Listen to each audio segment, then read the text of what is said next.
요즘 해외 ETF에서 받는 배당금이나 이자 소득에 대해서 세금을 매긴다라는 이슈 때문에 특히 유튜버 등에서 아주 자극적인 썸네일로 가짜 뉴스들이 많습니다. 연금저축이나 IRP와 같은 연금 계좌는 더 이상 절세 계좌가 아니다, 절세가 되지 않는다. 그러다 보니까 앞으로는 건보료의 피부양자 탈락까지 대상이 될 수 있다. 심지어 ISA도 더 이상 절세 혜택이 없다, 이런 이야기까지 있고, 그러다 보니까 이제는 연금 보험밖에 없다, 자, 이런 이야기도 있습니다. 그래서 오늘은 최근에 이슈가 되고 있는 해외 ETF의 배당금이나 이자 소득에 대한 과세가 구체적으로 어떤 내용인지, 그리고 나의 투자 그리고 은퇴 준비에는 어떤 영향이 있는지를 깔끔하게 정리해 보겠습니다. 자, 먼저 용어 정리부터 해보겠습니다. 일반적으로 해외 ETF에 분배금이라는 표현을 사용합니다. 자, 분배금이라고 하는 것은 주식형 ETF 같은 경우는 배당금을 뜻하고요. 채권형 ETF 같은 경우는 이자를 뜻합니다. 이것들을 통칭해서 분배금이라고 표현한다. 자, 이것 참고하시고, 이번에 이슈가 되는 것은 해외 ETF입니다. 그러니까 국내에 투자하는, 국내 주식이나 국내 채권에 투자하는 ETF는 아니고 오로지 해외 ETF다라고 이해를 하면 되겠습니다. 그래서 이번에 이슈가 되는 것은 해외 ETF 주식형인 경우에는 배당소득, 그 다음에 채권형 ETF 같은 경우에는 이자 소득에 대한 과세였죠. 자, 지금까지는, 그러니까 지난해까지는 과세가 안 되는 것이 아니라 예컨대 연금저축이나 IRP와 같은 절세용 계좌에서도 과세가 원천적으로 안 되는 것이 아니라 정확하게 표현하면 과세를 이연시켜 주는 겁니다. 즉, 연금을 지급받을 때까지는 세금을 부과하지 않습니다. 그런데 연금을 지급받을 때부터 세금을 부과하지만 지금까지의 15% 정도의 비싼 소득세가 아니라 연금을 지급받을 때까지 세금 과세를 계속 유보해 두다가 연금을 받을 때부터는 아주 싼 저렴한 연금 소득세, 구체적으로는 빨리 받으면 최고 5.5%, 늦게 받으면 최저 연 3.3%의 연금 소득세로 떼겠다라는 제도였죠. 그러니까 지금까지는 과세가 이연되었습니다. 이 배당 소득에 대해서. 그런데 올해 2025년부터는 이 배당금, 즉 분배금 소득에 대해서 과세를 하겠다. 그런데 나중에 또 연금 소득세로 해당 수익 부분에 대해서 또 과세하니까 이중 과세가 아니냐라는 이야기를 하는 겁니다. 자, 그렇다면 우리가 ETF, 특히 해외 ETF에 투자할 때 배당금이나 이자를 목적으로 투자하나요? 그렇지 않죠. 지금 내가 투자하는 ETF의 가격이 앞으로 많이 오를 거야, 지금 가격보다 오를 거야, 구체적으로는 매매 차익이죠. 이 매매 차익을 기대하면서 ETF, 특히 해외 ETF에 투자해 왔단 말이죠. 그런데 이번에 세금 이슈가 생긴 것은 매매 차익이 아닙니다. 양도 차익이 아니죠. 이 매매 차익은 여전히 과세가 이연됩니다. 유보되고 절세 계좌, 연금용 계좌 같은 경우에는 연금 소득세로 연금을 지급받을 때 저율로 과세된다. 그래서 이것은 전혀 대상이 없다. 오직 해외 주식의 ETF 같은 경우에는 배당, 그 다음에 채권형 ETF 같은 경우에는 이자 소득 부분만 해당이 된다. 또한 요즘 최근 들어서 은퇴하시는 분들이 많다 보니까 월 배당 받는 ETF, 월 배당을 많이 받는 ETF들에 대한 관심들이 많죠.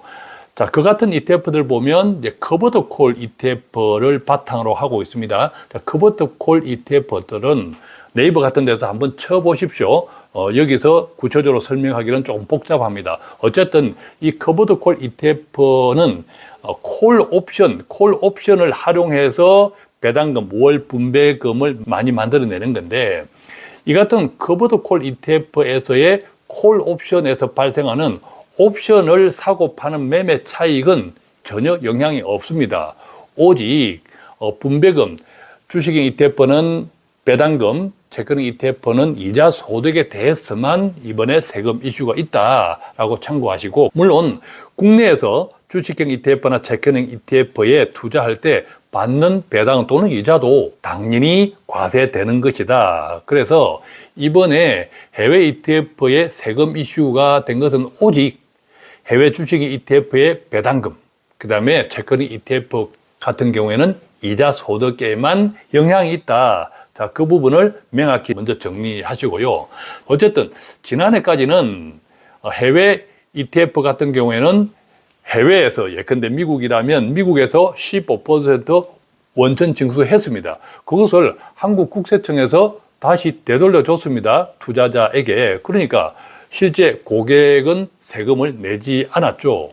그런데 올해부터는 실질적으로 과세한다. 즉 미국에서 15% 원천 징수한 세금을 한국 국세청에서 환급해 주지 않는다. 그러니까 배당 소득세나 이자 소득세를 내는 거죠. 나중에 연금을 받을 때는 연금 소득세를 또 낸다. 해당 이자 부분이나 배당 부분에 대해서.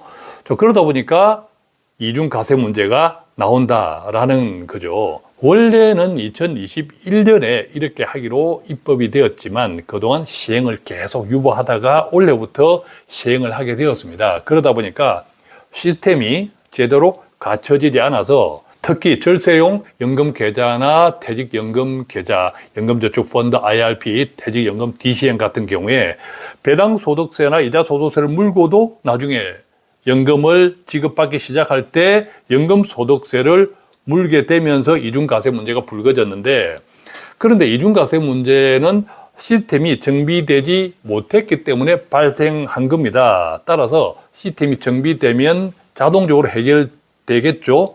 그때까지는 시간이 조금 필요한데 시스템이 정비가 되면 그때까지 불이익이 발생한 투자자들의 경우에는 당연히 소급 적용해 줄 것이라고 생각합니다. 즉 이번에 불거진 해외 주식 ETF의 배당 소득 그리고 채권 ETF의 이자 소득에 대한 과세 문제, 그 가운데서 이중과세 문제, 연금을 받을 때에 부과되는 연금소득세에 대한 이중과세 문제는 시간이 해결해 줄 것이라고 생각합니다.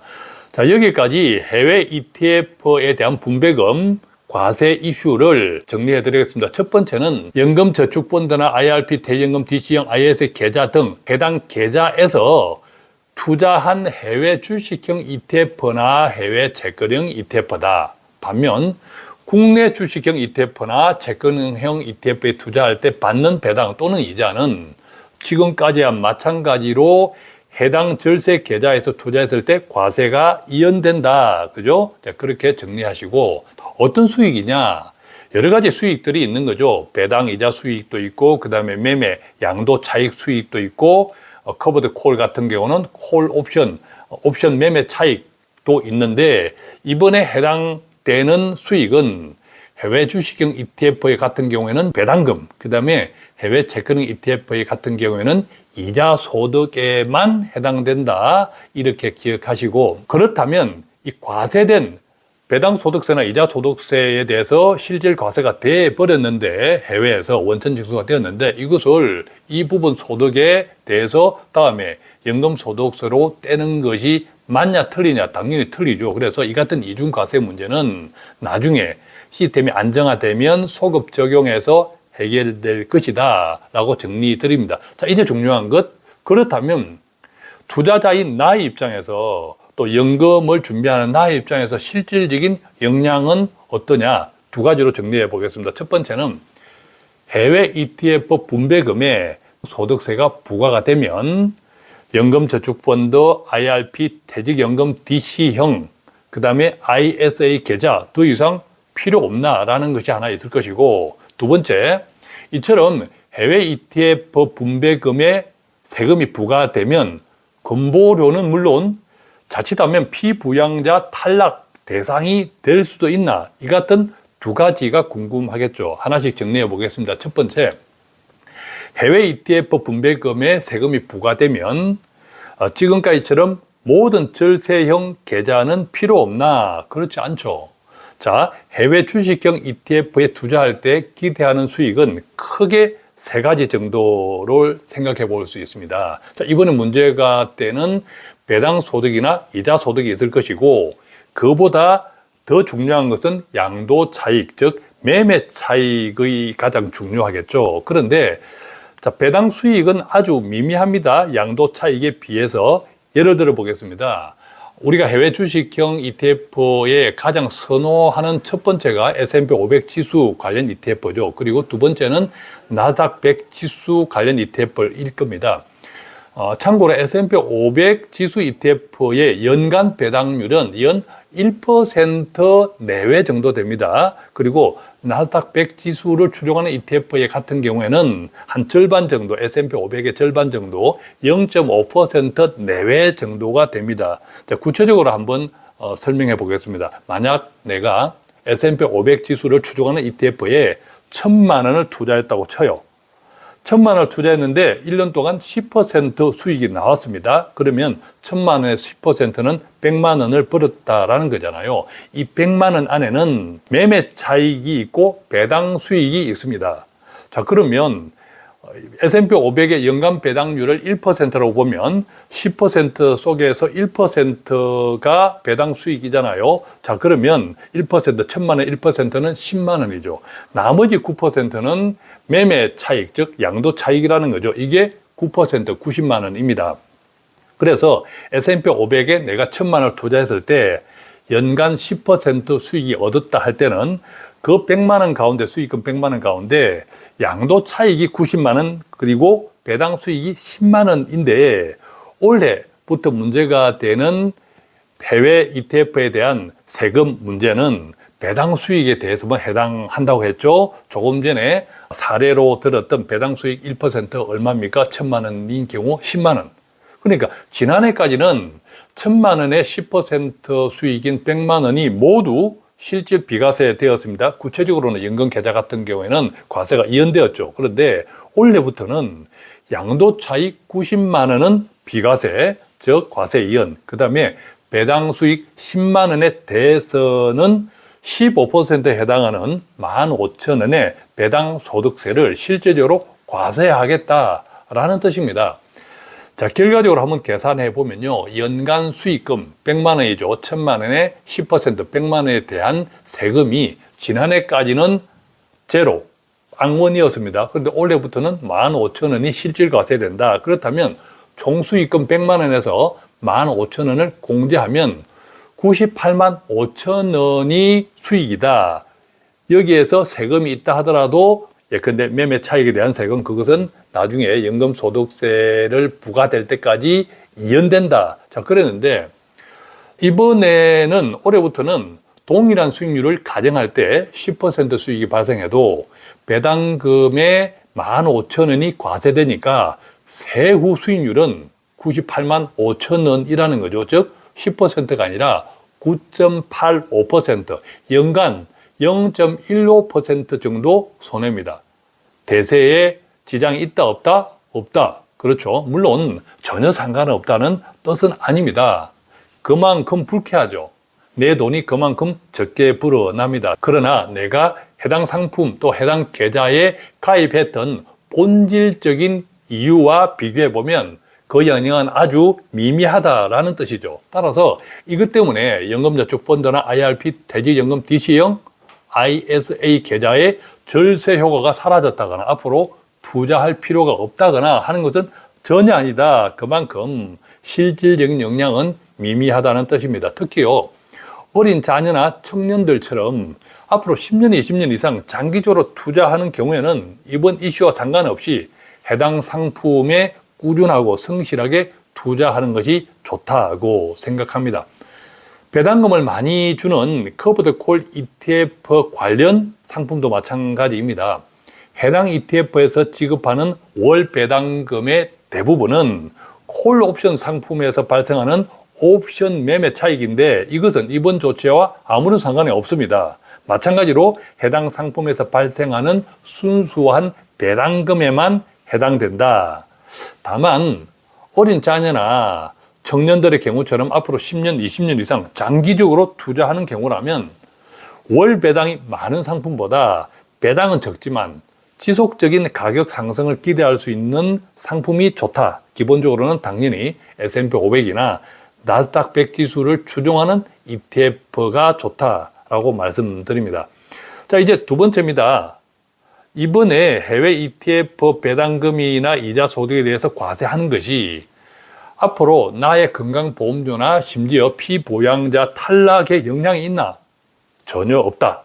지금까지와 마찬가지로 건보료는 물론 금융소득 종합과세에도 전혀 영향이 없다. 당연히 피부양자 탈락 여부에도 아무런 영향이 없다. 자, 오늘 이렇게 해서 해외 ETF 분배금에 대해서 원래부터 과세를 한다는데 또 이중과세를 한다는데 자, 그래서 그동안 절세 목적으로 가입했던 연금저축계좌 또는 IRP, 퇴직연금 DC형, 심지어 ISA 계좌도 이제 더 이상 절세 효과가 사라졌다. 그래서 이런 상품을 가입할 필요가 없다. 맞다, 틀리다, 틀렸다, 땡. 자, 그렇다면 어떻게 해야 될까? 아주 미미하지만 그러나 기분은 나쁘다, 불쾌는 하다. 그렇지만 대세에는 지장은 없다. 이렇게 정리해 드리겠습니다.